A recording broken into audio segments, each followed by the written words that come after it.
Welcome to the Trailblazing Texas podcast, where we embark on a journey through our diverse Texas landscapes and breathtaking trails while always engaging with our amazing Texas hiking community. So settle in, tighten up those bootlaces, and get ready for the thrilling tales awaiting for you on this episode.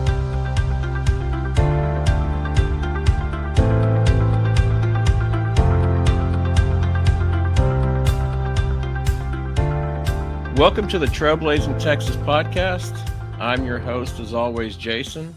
Man, I can't believe we are already in episode 9. What I think is most exciting is this is the second episode in a row where I have a Texas legend, a hiking legend. Todd, welcome to the podcast. Thanks for having me. I'm more of a legend in my own mind. You, Joe, y'all are legends to me, for sure. Well, So, thank you. Yeah, so just to kind of get everybody up to speed of kind of how we met, you are the creator of the Guadalupe Mountains Backcountry Hikers Facebook group. And I want to first off thank you for creating that group, because as you know, and as the listeners know, my favorite place on earth is the Guadalupe Mountains. This Facebook page allows me to be supported in some of the things that I love doing, like the backcountry, your knowledge, as well as the members of that group knowledge of Guadalupe Mountains, of Lincoln National Forest, even Carlsbad is pretty impressive. And I just want to thank you for creating that page. So I think you created it in 2022. What was going through your mind? It was 21 or 22. I can't remember exactly. Yeah. But it was needed. The big Guadalupe Mountains fan page, the one that has 10,000 members or whatever. Right. It's just post after post about the peak. And preach on, brother. the peak is cool and all, I've done it like 6 times. Right. And I mean, it's a state high point. You have to do it before they'll issue you your Texas driver's license. Absolutely. but it gets old after a while. Yeah. And the funny thing is about creating the page, I had quit social media altogether. I deleted my profiles on Facebook, Insta, everything. I'm of the opinion that social media is a cancer upon society. I agree. But it's also in some ways necessary these days, But anyway, I deleted all my stuff, and I'm also the admin for the official Ouachita Trail Facebook group. Oh, wow. And we're the biggest source of information for the Ouachita Trail. Well, I quit social media and I passed the admin duties of that over to my friend Kathy. Mm-hmm. It was a couple months later. She texted me. She's like, "Todd, I can't do this. This is just too much moderating. Too many people being stupid. I'm tired of it." Yeah. And of course, me being me, I feel responsible for the page because I was the one that started it. And, I'm such a big proponent of the Ouachita Trail. Okay, I'll get back on social media. I'll get back on Facebook, so the page doesn't die. Right. Well, as soon as I did that, okay, well, I'll get back on this group. I'll get back on this group. Well, I tried to rejoin the Guadalupe Mountains fan group page. Right. And I don't know if you know, but he's got their admin team has a setting where you can't post anything until you've been a member of the page for X amount of weeks or X amount of months, something like that. Okay. So I messaged the admin. I was like, "Hey, this is who I am. Here's some of my old posts. I'm not somebody that's just yeah, exactly. I'm not a bot. I'm not some guy in India. You're not looking for a date. Exactly. Is there any way you can bypass this for me so I can, I've got a lot of information to share." Right. And he banned me from the group. What? He banned me from the group. No explanation, no anything. So I was like, okay, well, that's fine. I'll start my own group. You know, I'm reminded of the episode of Futurama where Bender's like, "Fine, I'll start my own casino with blackjack and hookers." So that was the basis. The real stimulus for starting the backcountry group was, you know what? There's too many posts about the peak, and I'm not allowed in this group anymore for some reason. So I'll start my own group, and we'll focus more on the remainder of the park. Right. You know, because there's four and a half miles of peak trail and 80 other miles of trail in the park that nobody ever sees. Right. So that was my thinking on that. So right now, are you still, you're not allowed to the, I can't even find the page. they're fixing to lose a member then. Well, it's like I say, it's social media is cancer. It's just one less thing to occupy, one less thing to occupy my time. But I'm happy with the backcountry group. So am I. We're still small, and we tend to focus on the more obscure stuff. Yeah. And you know what's funny? I was already part of the backcountry, and I don't even remember how I found it. I think probably also tired of someone saying they're climbing the highest peak in Texas. It's just a trail. But I'll digress. But you made a post, and this is before like I even like understood like you were the creator and Todd, but you made a post and you said, is there anybody out there that is also looking at how to hike the longest trail in Guadalupe, connecting to Guadalupe and Lincoln National Forest? Well, it was funny because at that moment you posted that, I was actually looking at how I can tie this into this, not so much in the Lincolns, just in the Guads, but like how can I tie this and tie that? And then I just started laughing. I'm like, there is somebody out there that loves this area as much as me. And then so then your name, and I think I even responded, and then like your name just kind of like stuck in my mind. And then I was just going back and just through Facebook, this and that. But like you and I have made comments on the Lone Star Hiking Trail, like the same post, and like even commented on each other's, like if I had a question or this or that, like, so it's the same thing with Joe, with Trekker Joe Williams, who was on the previous episode. Like we have so many Facebook pages in common. We've commented on each other's posts. We've helped each other. And it's just, as big as the world is, it's a small world. Well, and as big as Texas is, it feels like the hiking community is condensed down to, I don't want to sound elitist and call, the real hikers. Yeah. But, there's the people that want to go out. Oh, let's go take a walk down such and such trail. And then the people that are like, hey, I think I can string together a 70-mile trip through the backcountry of Guadalupe, So yeah. It's funny. It's funny. I break it up as the people that want to litter on the trail, and then the people that want to pick up all the trash off the trail. Preach.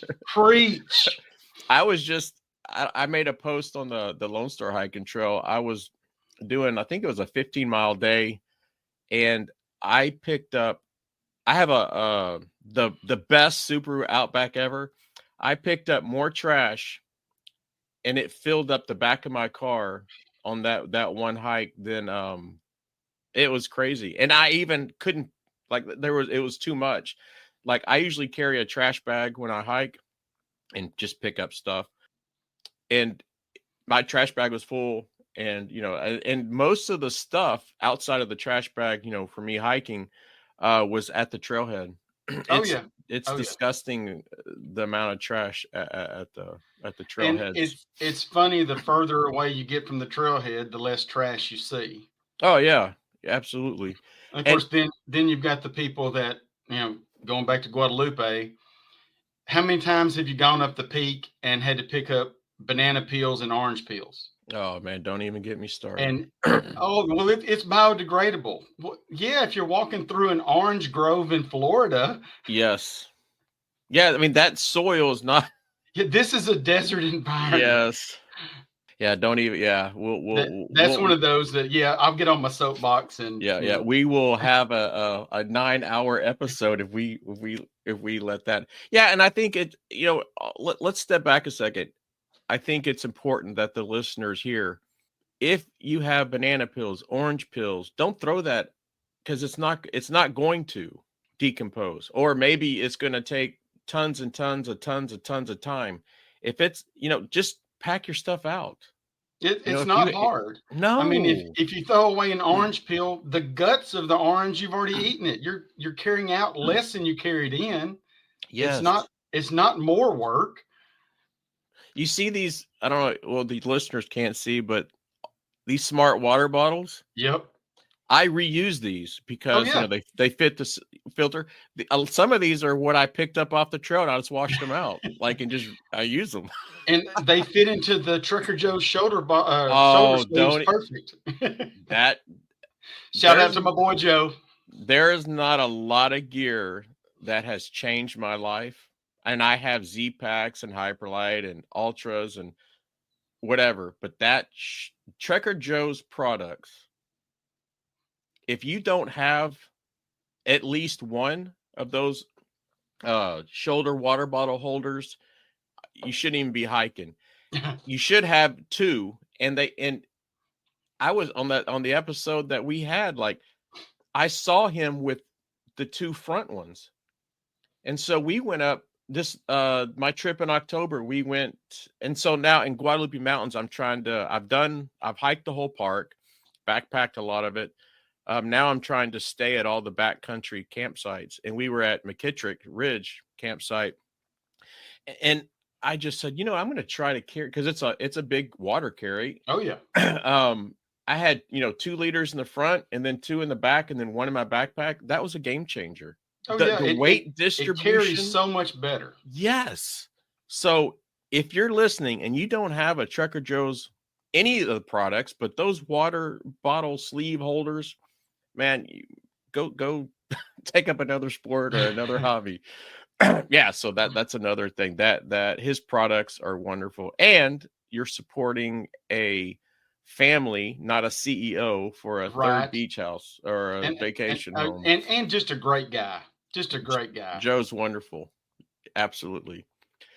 All right. So anyway, so that's kind of how we met. And, since that one post that you did, I think you and I have started talking more. And again, I just want to thank you for creating that Facebook page. Oh, for sure. It definitely gives me an outlet where I can have conversations with very experienced people about a place in Texas that I love more than anything. And I don't have to see climbing the highest peak or this or that. And I'm not saying that I'm above those types of things, because I always want to try to bring people to hiking and stuff, but it just gives me a need that I didn't have before. Understood. Yeah, I like that with the backcountry group. I can bounce ideas off of people. Hey, I'm thinking about doing such and such, and Jason may chime in. Oh yeah, I did this trail right here. Okay, we can get an idea of what's out there. Yeah, watch out for the mountain lion. Have you ever seen a lion at Guadalupe? So I have never seen a mountain. I've seen 2 times tracks. So one was at a top of Tejas, kind of like going down. It had snowed like the day before. And so it was probably about 5 in the morning. Sun was just coming up, and we stumbled across some tracks. And then the backside of Bush, how you're coming, it's almost like you're coming, like you would be hiking on the Tejas, and then you hit Bush, and almost like you hit Bush and then kind of go up to that north part. So back there, we've seen some. And then here recently, when Mr. Berry was lost, so he was lost kind of in that back northern part of the park, the unvisited area of the park. Yeah, we actually we were on the trail, but we were following, I guess, I don't know what big deer is out there, but these were big, kind of like deer type footprints, and there were some mountain lions that seemed to be following that. That's awesome. That's my bucket list, and that's a dream, is to catch a mountain lion out there. That would be just heaven. Wouldn't it be awesome? I mean, I can't imagine. Yeah, for sure. How long have you been hiking and backpacking? Well, I mean, to throw it way back, I'm an old guy, and when I was growing up, I grew up in the country, and we were, you're going to play outside. You're not going to sit inside all day. Yep. And my family had 10 acres of land. Oh, nice. And the next door neighbor, I still keep up with him. He's not related, but I call him Uncle Donald. He's got like, 60 or 80 acres of land. And we played in those woods. We built forts, played war, played in the creeks, fished in the ponds. I mean, you were required to be outside. You weren't going to sit inside. Yeah. But I never did a lot of hiking. We did a lot of camping in the woods, but that was just, we'd load the tent up and walk down the woods behind the house and camp. That all changed, when you turn 16 and you get a driver's license. The family, we always haunted the Tyler State Park and the state parks around me. But we also made trips up to Arkansas to the Albert Pike area. And of course, once I got that driver's license, me and the buddies, we'd get somebody to buy us a case of beer, and we'd go up there and camp for the weekend. And we did a little bit of walking in the woods, but it is nothing I would call hiking or backpacking. Flash forward to 2014, I remember it vividly. I was sitting on the couch one day. I was off work, watching TV, flipping channels, and I came across the show. It was an Appalachian Trail documentary. So I started watching it. I was like, wait a minute. There's a trail for footpath. It's a foot trail that's 2,200 miles long. Boom. Mind was blown. Had no idea anything like that existed. Really? Yeah. So of course, the first thing I started thinking is, how can I do that? Well, there's no way. I can't get 6 months off of work. I can't do it. But I started delving into it a little bit deeper. There's a 96-mile trail, the Lone Star Trail, that's just 3.5 hours away. Well, 96 miles, I can do that in a week. So, that's kind of where the seed formed. And, did a little bit more research. There's a 200-mile trail, 3.5 miles north, the Washita Trail. And that was it. I was hooked. It was, let's go every weekend. Let me find somebody that wants to go walk in the woods with me. That's kind of how it started. About 10 years ago is when I got the bug, and it hasn't left me since. And it's funny you say that about the Lone Star Hiking Trail, and I don't know when it's really the bug hit me, but you can see this is my gear. This is half a quarter of my gear room right back behind me. But same thing, like I'm married, I have a family. I'm not, and I'm working, so there's no way that I'll be able to, hike the PCT or AT. But like the Lone Star Hiking Trail, that's my PCT or my AT, and it's literally both endpoints are about 90 or 50 minutes drive for me, and I'm kind of like you, like good to know. I'm kind of like you that I may never be able to do some of that stuff, but I can certainly customize what I can do on the Lone Star Hiking Trail. Like Absolutely. I can yo-yo it, or like set up challenges 2 days, 3 days, 6 days, whatever.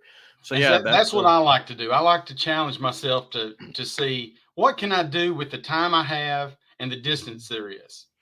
Yeah, and I'm probably about your age, and like and kind of this kind of leads into the next question. So what inspires you to hike? Well, like I say, growing up out in the country, the woods was my sanctuary. Yeah. Whenever, I don't know, things weren't going, in the teenage mind, the world's falling apart. You're mad at the world. I could always go down in the woods and be at peace. Yeah. And that's really, I think, the crux of it is the woods have always been a peaceful place for me. I've turned that into something that, kind of nowadays it kind of defines who I am. I'm the guy that likes to go out and walk in the woods. Yeah, and so like even right now, is it kind of the same? Like, you're in your 50s, I'm in my 50s. Do you find that kind of still get you It motivated, is, or it yeah? it really kind of started out as just a way to, when I first, like I say, back in 2014, when I first discovered long distance hiking, Hmm. it was a way to get away from work, to get out in the woods and unplug and relax and, just become human again. And since I basically took early retirement, I call it that, Yeah. I might have to go back to work eventually, but now it's a means to, I can challenge myself. I can meet new friends. Some of my best friends in the world are people that I've met through hiking and backpacking. Absolutely. I mean, there's no friend like the friend that you've walked 100 miles with. You know, Or seen um, poop in the woods accidentally. yeah, it's like that's what it is. Like for me, and I've said it on earlier episodes. I'm 51. I'm type 2 diabetic. My thyroid doesn't work. High blood. All this crap. And so to me, it's a challenge. Like Oh, absolutely. I have to have a challenge in my life, where I'm just like laying in bed, probably don't feel good, and like, and also like Joe and I were talking about this, you know, and it's like you said, the people that you meet on the trail are my best friends.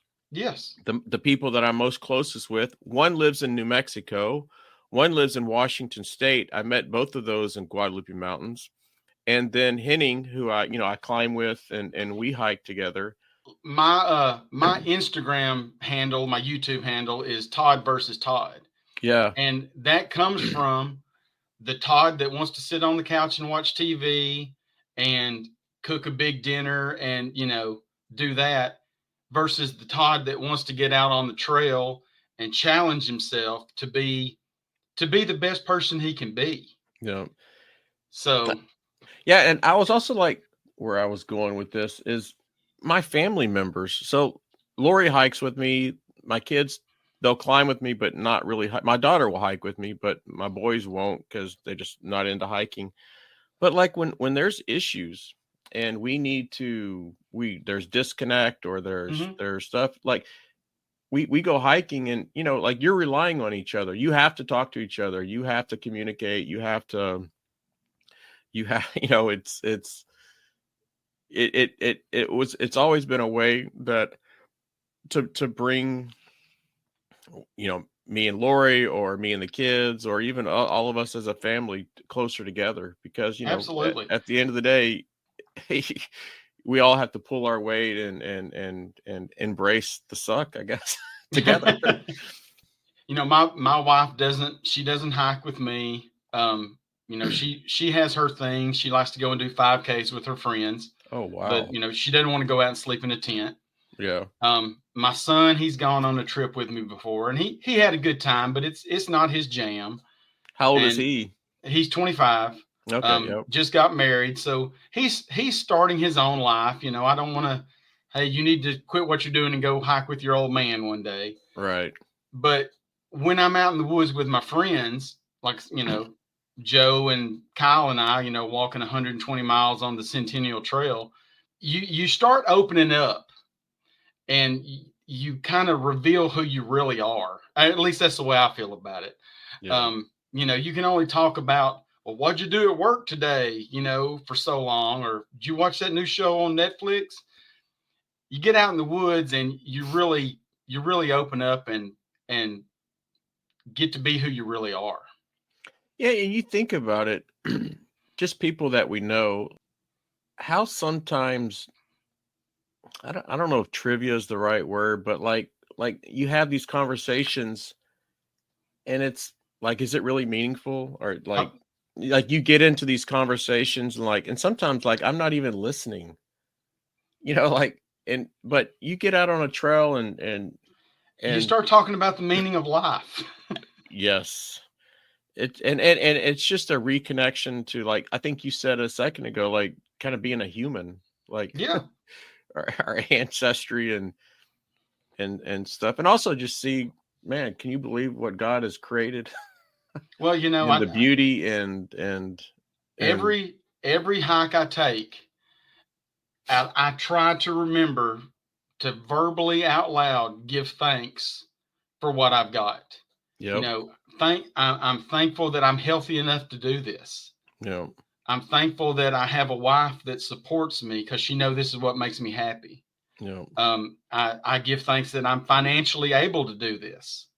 That I think being in the outdoors and being alone with your thoughts and or alone with people who are having the same thoughts, I think that brings that out. Absolutely, for sure. And so, what do you think hiking, backpacking mean to you? I know it's kind of like the inspired question, but like I think, like, what happens if you couldn't hike and backpack?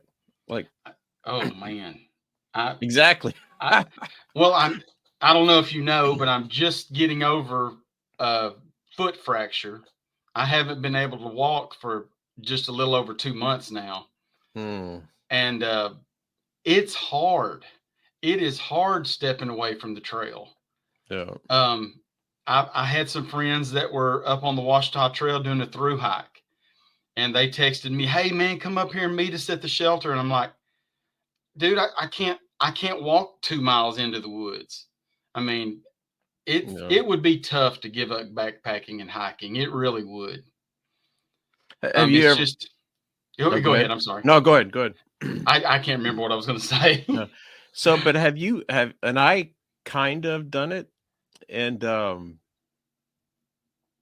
thought about, like, at some point, like, my trips to Guad, like every trip that I take to Guad, like I'm thinking like, man, this could be my last one through, not, just for whatever, but like at some point, yeah, I won't be able to hike or backpack, Well, I you think know? that's one of the things that pops in our head as we get older. Yeah. Um, not to sound fatalistic, but I'm not getting any younger. Yeah. That was one of the reasons that I opted to take an early retirement, and probably earlier than I should have. Yeah. But I'm not going to be able to get out and do 30-mile days when I'm 70 years old. Yeah. I'm not going to be able to do it. It just, I don't know. Hiking and backpacking to me it's just become who I enjoy being. Yeah. No, and I think, yeah, I mean, it certainly does change you. It's changed me as well. And now I'm just kind of thinking about, your Insta is Todd versus Todd. And wow, what a clever way to motivate yourself. And it's a daily reminder, right? That, It's a daily struggle too. I yeah. mean, that couch is really comfortable. I'm on my And bed. Right now, you could, if there was a hidden camera, and if I'm not either climbing or hiking, I'm like just laying in bed, like just sitting there, and I'm just thinking, and then I think also, when you're, I don't feel good, right? Just kind of laying there, and then then you start getting sad, depressed, and oh yeah, we have start to to be. spiral. Yes, we have to make it a conscious effort to stay active.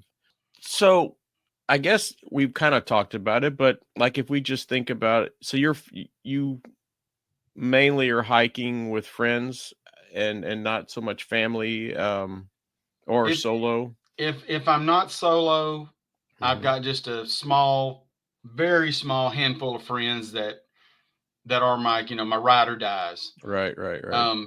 My buddy Ben, he can't bang out the big miles, but he'll set you up one heck of a base camp. And when you Yeah, get back to camp, you're gonna have something to eat. nice. Joe, I thank the Lord every day for meeting Joe. We hike just about the same. We're around the same age. We've got a lot in common. Um, my, Well, I'm gonna have to jump in there. He said that He's always behind you. Yeah, And he's and he also said I'm the most stubborn person he yes, knows. he said like he goes, I don't care what the elevation gain is, I don't care what the mileage is. Todd's not quitting. Well, He is that's the most he is the most stubborn hiker. yeah, guilty. You know, we gave we gave Joe the trail name Pine Frog Yeah. on the Centennial Trail, and I'm one day somebody's going to bestow something on me that reflects how stubborn I am on the trail. And you know, I'm waiting for it, but Yeah. it's going to happen. Like I think just kind of thinking about the normal day to day, or not day to day, but like if you kind of just look back at all your hiking trips over the last year, let's say, would you say most of it is solo, or is it with your kind of ride or die friends? And I would say over the last year, it's been mostly the ride or dies. Yeah.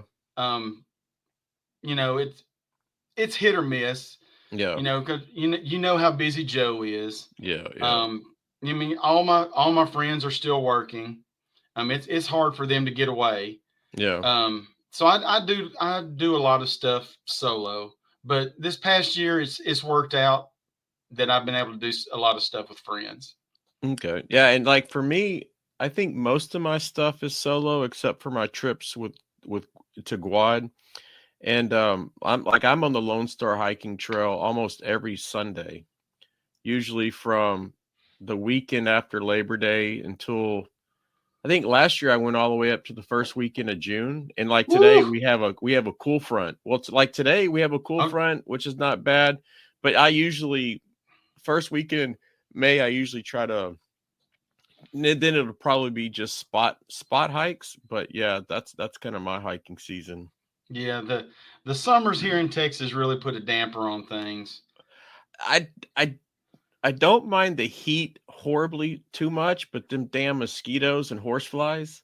Oh yeah, Oh oh man, yeah. forget that. Like because like I can maybe hike earlier in the morning, or like I can maybe accommodate the heat just with the timing. But man, those bugs, forget that. It's just miserable.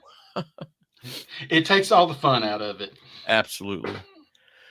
So, what would you say your favorite state or national park is in Texas, and why? Oh, that's a loaded question. Yeah. Um, I You think only you. have you only have one hike left, and it's got to be in Texas, and it's got to be at a state or a national park. What are you picking? I'm torn. Okay, I'll give you two. I'll give you two. I'll give I you a state really. park and a national. Okay, okay. Um, I would have to say, if it came down to just one, I've got a lollipop 75-mile loop I want to do out at Guad. Mm-hmm. Um, I really want to do the Big Bend 100, but Oh yes. if it came down to it, I would probably have to choose Guadalupe, Yeah. just because it's so much more remote and it still feels wild. Not saying that Big Bend's not wild, Right. but there's just something about the Guads that, well, it gets you. It just gets you. And yes, and like for me the same thing. And it's squad. Like if you said, Jason, in my retirement, I inherited $1 bazillion, and I'm going to pay for your next 100 adventures. It's going to be I'm going to Guad 99% of the time, and then probably a Cap Rock.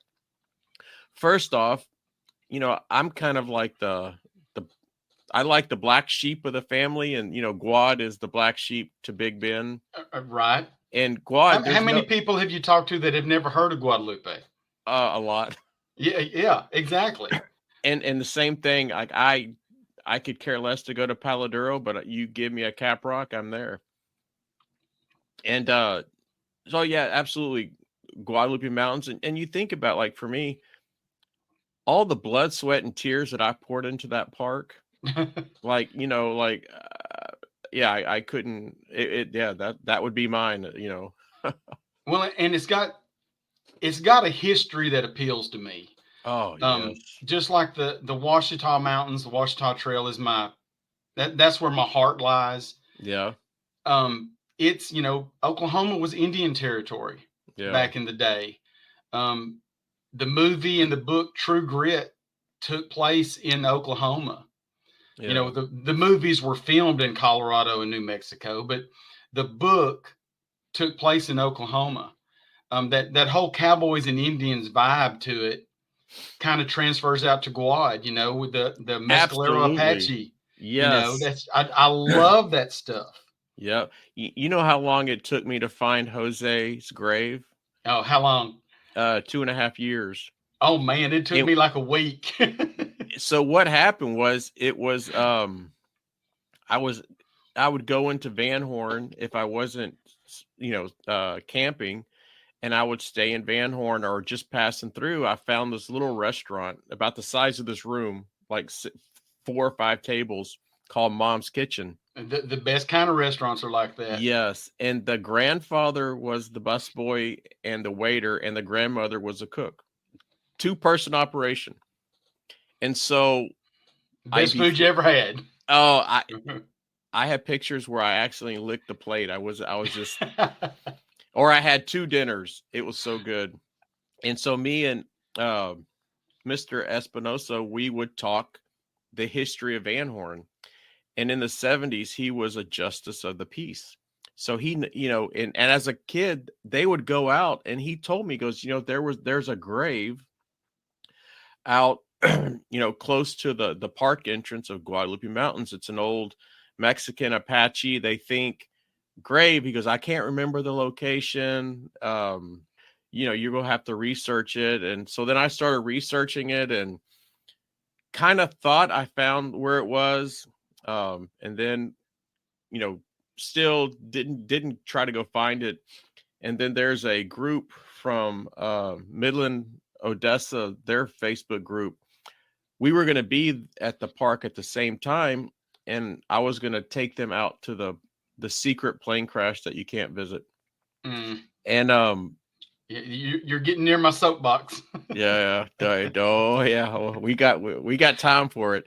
And so I was, I told them, I'm like, I know where the plane is.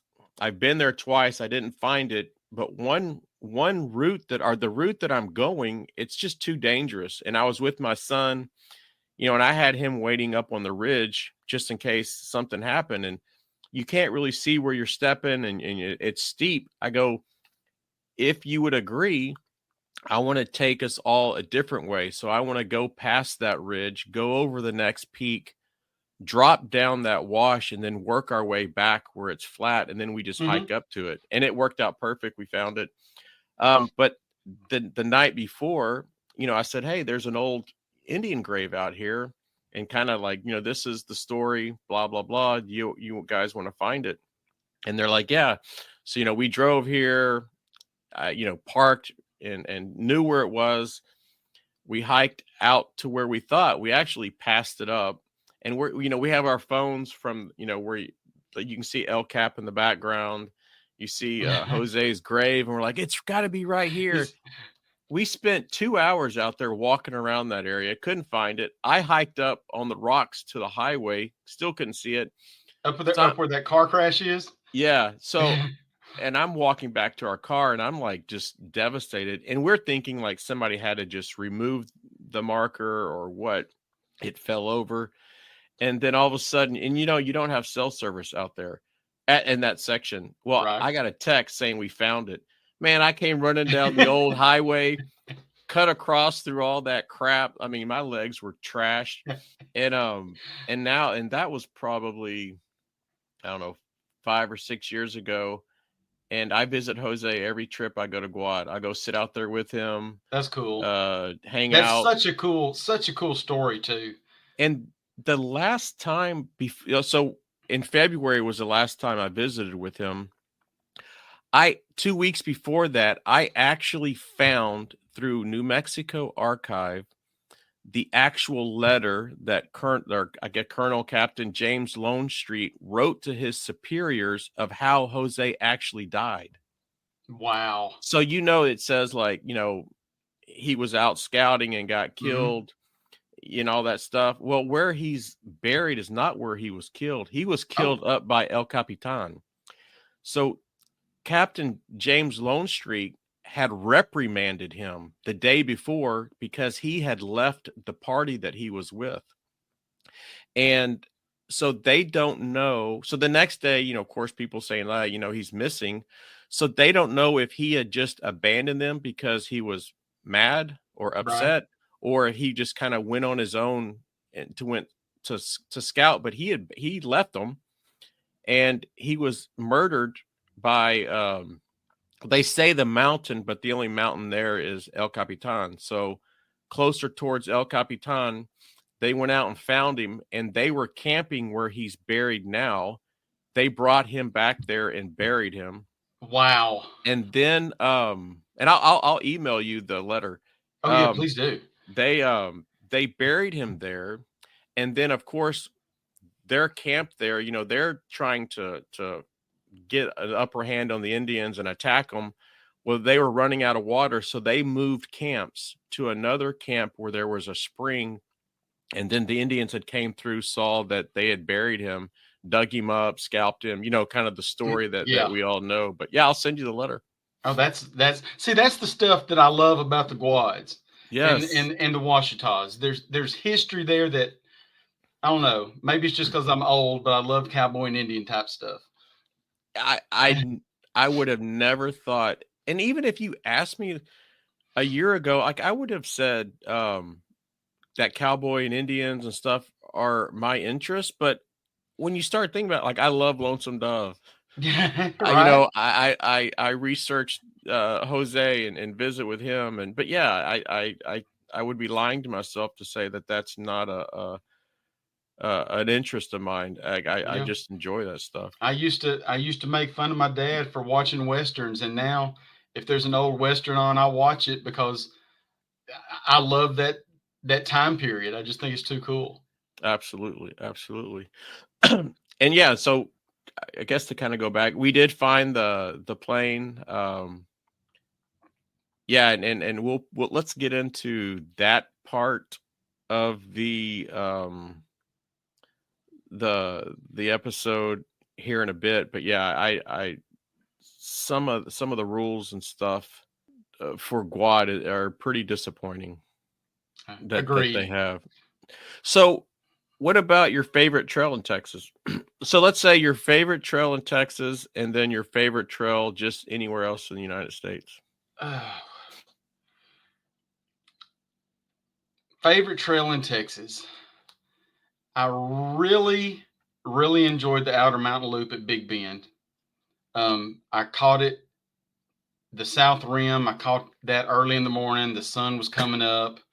The desert down the Dodson Trail was covered with clouds. It was magical. Wow. But favorite trail in Texas. I can't get away from basically the GRT route from New Mexico to the peak.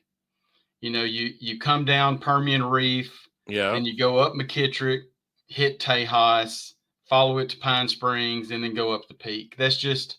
Have you done that whole thing? Oh yeah, I've done it like 5 times. And so so first off, you're going to invite me the next time, and secondly, you already have the water caching and everything kind of. I've kind of got the GRT down to a science. All right. Now I say that, and from Joe's episode, we had a little bit of a water issue.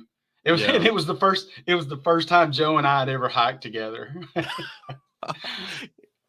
But I've done the GRT at least 4 times. I through hiked it with Cameron from Ultralight Outdoors. Right. And I've section hiked it just multiple times. I say I'm writing a guidebook for it, but I don't know if that's ever going to be complete, because every time I need to get out there and, I need a little bit more information about this stretch of trail. Are there any campsites right here? Is there a place to make camp?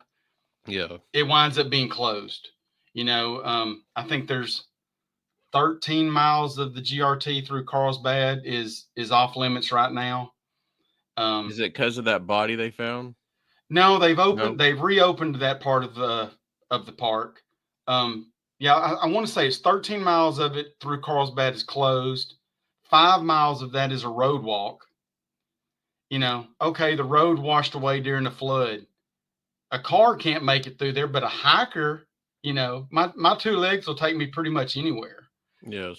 So yeah, like I say, I'm supposedly writing a guidebook, but it keeps hitting snag after snag.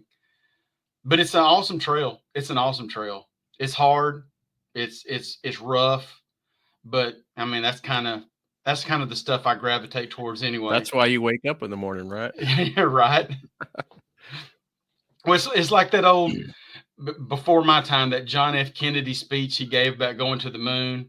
We go to the moon not because it is easy, but because it is hard. Yeah. And yeah. that kind of sums up my hiking philosophy. I hear that. I think if I had to pick a trail, and it broke me because I just wasn't in the right mindset. I was in the mindset that this is going to be easy. And we started late, is the El Capitan Trail to Shumard campsite. See, there's 2 trails out there that I haven't done, and that's one of them. Let me tell you, it's not hard, like physically hard. It's hard that, a lot of the trail's gone. We got cliffed out twice. It's overgrown. Mm-hmm. So you're walking almost like there's some exposure. And if you were seeing where you were stepping, it wouldn't be that big of a deal, but you can't see where you're stepping. So you don't know if it's until like you've already stepped. Yes. You don't know, like, could be like a little cut in, and it's, 300, 400, 500 feet drop. You don't know, you can't see where you're stepping. And, I just know when we got to Shumard, it was at dark, and I told the guys, I'm like, I'm not hiking this back tomorrow. I'll hike out to the highway and hitchhike. And that's what we did. But yeah, that I do want to hike it again and start earlier. But yeah, that trail gives you everything. Like, well, you've seen my route for I'm calling it the Guadalupe Route 66 because it's 66 miles through the park from the New Mexico line to the highway. Yep. So can you share with us and the list, or with myself and the listeners, your most memorable Texas hiking experience? I've got 2 that come to mind. Let's do it. My very first backpacking trip was the Lone Star Hiking Trail. Don't know a thing about backpacking. Went and bought an 85-liter pack. Oh my gosh. Filled it up. 85 liters wasn't enough. What? Had a change of clothes for every day. Had what is now my kayak camping cook kit with pots, pans, plates, everything. Todd. Didn't know any better. I mean, I'm not ashamed to admit it. We're all there, right? I was as new could be. But I took one of my friends from work, and we took a week off work. We're going to go down and through hike the trail. And we made it 8 miles that first day. And I was in a little bit better shape. So I would stop and wait. And I don't want to name my friend, because if he heard it, he would be embarrassed. But I'd have to wait for him to catch up. At one point, we made it 11 miles of the whole trail. And at one point, I walked back down the trail to see where he was at. I set down my pack, walked back down the trail, and I came around the corner, and he was on his hands and knees crawling down the trail. I can't do this. Oh, so did y'all do any training before, or hiking? Zero. Yeah, I love this. So I grabbed his pack, and of course that just punched him right in the pride. Yeah. And we walked back up to camp. We set up camp for the night, and it was a good night. Like any night on trail, you're camping with a buddy, you're gonna have a good time. Yeah. But the next morning, it was like, Todd, I can't do 96 miles. So, okay, I'm not gonna hold that against you. So my wife, being the angel that she is, she had driven us, dropped us off. I called her back and I said, baby, you're gonna have to come down here and get us. So the next morning she drove back down there, picked us up, and took us home. And that was my first experience with backpacking. How did it feel to bail? And this is going to lead to another question, but just at that moment, did you feel like you didn't want to bail? Did you were you okay with it? I was okay with it Yeah, because I knew how much of a bad time my buddy was having. yeah, I think I could have kept going. I don't know if I would have been able to do the whole thing. yeah. Like say my pack had to be 50 pounds. It had to be. That's crazy. But it wasn't really a big deal. Yeah, But it was enough exposure to it to be like, you know what? I really enjoyed this. This was fun. yeah. Um, And I was just kind of thinking that how many times do we get into situations where we should call it, we should cut it, and we don't, and then you read about people getting lost, or oh yeah, eventually people get lost, and then I don't know, end up just well, dying on the trail. I've bailed on several trips. Yeah, The first time I tried to do the Centennial Trail in South Dakota, I went up by myself, yeah, and I think I did 4 days, and it was unseasonably hot. I mean, just I couldn't get enough water in me. mm, Getting just terrible headaches every day from the dehydration. I bailed on that. yeah. Of course, then I drive home, and 2 days later it's snowing in the Black Hills, and I'm kicking myself. Oh, if you just stuck it out for one day. Yeah, but that could have, it first off, it may not have done it, but Oh, heat stroke's no joke. yeah, I mean, that voice in your head that says, "Oh no, keep going." Sometimes that's not a wise move. And there's that fine line of when it becomes detriment versus, yeah, probably I could, but I would always say that probably the best thing to do is, when in doubt, just call it. There's all, and live to fight another day. I think Joe touched on it. Our first trip we ever took together, not only did we run out of water, but after we found water, the decision was, okay, now that we have water, we have the capability to finish this route, but tomorrow's going to be 90-mile-an-hour winds. Yeah. Do we feel comfortable going out on this ridge and scrambling down some stuff, that neither one of us has ever done before, with the wind blowing like that? And so we called it. Yeah. We went back a couple of months later, me, Joe, Kyle, and my buddy Josh, and tried the same route, and the weather turned on us and it started raining. And it was like, I'm not going to try to scramble down this in the rain. I mean, even if the rain quits, it's going to be wet and slippery. It's just not worth it. Absolutely. And so I think it's important, to the listeners and even to ourselves, that it's okay to call it. It's training. It's training for the next time. Yes, absolutely. Absolutely. And, we're not winning any awards to try to push ourselves to death, or put ourselves in these types of situations and try to survive them. So, well, and those kind of trips, like the first time Joe and I went, we bailed on it. We ran out of the water, and then we had to call it because of the wind. Those are the stories that are the best ones to tell. Absolutely. Let me tell you about this time we were out in the Guides, and we ran out of water. Yeah. Hey, he had me on. I was like, okay, what happened next? I'm just mentally, when he was. I can elaborate on that. Yeah, absolutely. Yeah, our plan. We're hiking a section of the GRT, and there's cattle tanks. I've been to those cattle tanks more times than I can count, and there's always been water in them. Joe and I get there. We ran out of water the night before. We roll up to the cattle tanks. There's no water. Hey, no problem. That was plan A. Let's go ahead and go to plan B. So we hike a little bit further down the trail to some more cattle tanks. There's guaranteed to be water in here. There was no water in plan B. So when you say cattle tank, you're just talking about a metal receptacle that holds water for cows. And how do these things get water in them? Just rain, or someone drives around and There is opens up a have you ever done any of the trails up in the Lincoln? no. Oh well, you let me know. Yeah, I would.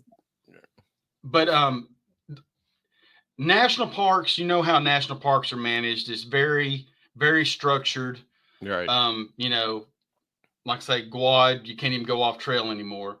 National forests are managed totally different. Mm-hmm. A lot of the Lincoln is, I don't know how they lease it out or what, but it's open range cattle. Okay. It's still public land, but the ranchers in the area can graze their cattle on it. And you'll be walking down a trail, which might be a Jeep road or a four-wheeler road, or it might be an actual single track trail. And there'll be a black, some sort of plastic, some sort of polyethylene plastic, 2 or 3 inch pipe that just runs for miles along the trail. And if you follow that, it'll dump into one of those cattle tanks. Okay. And they pump water up into the high country for the cows. And it's like the ones that Joe and I were counting on were probably 3,000 gallon tanks. There's a couple of new ones up there that are 5,400 gallon tanks. And they fill those. They're closed on the top. Well, most of them are closed on the top, so it's not rain dependent. They pump water from a spring or some sort of aquifer up to those tanks for the cows. And then when you say it's closed on top, how do the cows get to the?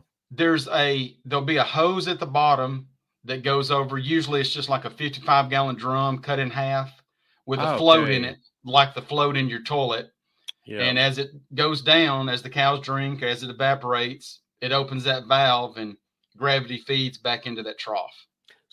And so that big black plastic thing was empty. 2 of them. Oh my God. Our plan A, there were 2 tanks, both of them were dry. Plan B, oh, this one's guaranteed. Never seen it empty. It was dry. Climbed up on top of it and looked down in it. There's no water.